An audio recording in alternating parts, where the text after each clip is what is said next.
Padmaja, you have come to me after a while. So I have heard every panelist, and I would like to give a succinct response, and I would appreciate if I'm not interrupted. Point number one, the latest that I read is an Indian Express report. I think I need to update all the panelists.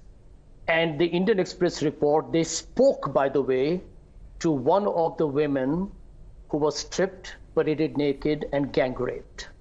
And she has said on record to the Indian Express that the police actually left them to be violated by the mob.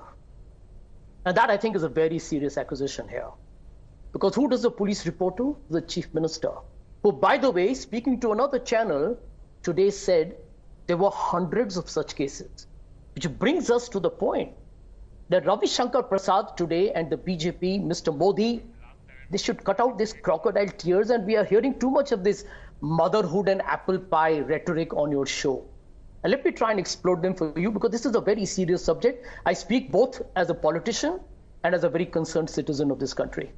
Here is the point, that if this incident happened on May 4th, and we all know that Mr. Modi and Mr. Shah were busy campaigning in Karnataka, why did it take so long for this reality to be surfaced? Is Biren Singh so incompetent that he did not know till the social media post happened? And if he did, what was he doing about it for 77 days? I think the Prime Minister of India will have to answer that.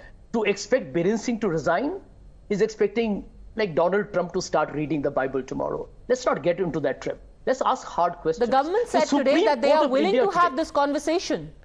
But this conversation can happen inside Parliament. And if the Parliament doesn't function, there will be no conversation. Hang on, Padmaja. The Supreme Court of India today has said that if the government of Mr. Modi and the state do not act, the Supreme Court will. I want to ask a question, and this is for all your viewers, because I don't think this is a subject that can be looked at from a political prism. Okay, there are women being raped and paraded naked, for God's sake. And I think this country needs to be angry.